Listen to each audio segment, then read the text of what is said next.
পেরেছি, আমি আমার দেশে সময় রেখেছি, আজ আমি আমার দেশে পৃথিবীর শ্রেষ্ঠ রানী নিতে পেরেছি। Congratulation sir, congratulation sir. কি ব্যাপার চাচা, কোনো লটারি বাজলো নাকি? এইভাবে রাস্তায় মিষ্টি লাগাচ্ছে যে? কেন তুই জানিস নি? পৃথিবীর লোক সবাই জানে আমার ছেলে চাঁদে মানুষ পাঠিয়েছে যে। ও ইয়াসিন চাঁদে মানুষ পাঠিয়েছে? এদিকটা দখল লাগিছে, তো এদিকটা মাপি কি?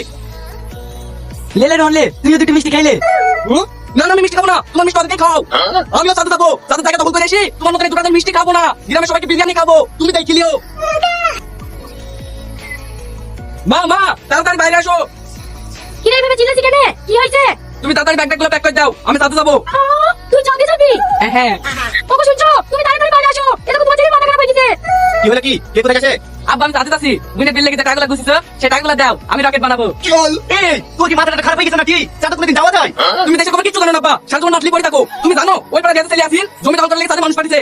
তুমি তাড়াতাড়ি টাকাগুলো দাও আব্বা, আমিও তাদেরকে জমি দখল করবো। এই মানুষ ইয়াসিন বিজ্ঞানী পড়াশোনা করেছে, তাই ও চাঁদে মানুষ পাঠিয়েছে, তুই কি করে যাবি? আব্বা তুমি এই কথাটা কিভাবে বললি? আমি পড়াশোনা করিনি, তুমিও তো দেখেছো ইয়াসিন আমি ক্লাস 3 অবধি পড়েছি, তাহলে ও চাঁদে মানুষ পাঠাতে পারলে আমি পারবো না? ওগো তুমি ওকে চুপ করতে বলো, ওরা বলতে কথাবার্তা শুনি আমার তো বিশাল রাগ হয়ে যাচ্ছে। তুই আর বকিস নি তো, চাঁদে যেতে হবে না। এটা সকাল থেকে ছাগল দুটো কিছু খেতে পাইনি। যা মাঠ থেকে একটু ঘাস লেসে দে। আচ্ছা মা, তুমি কি মানুষ? তোমার ছেলে চাঁদে যাওয়ার চিন্তা ভাবনা করছে, আর তুমি মানে ঘাস লাইতে যেতে বলছো?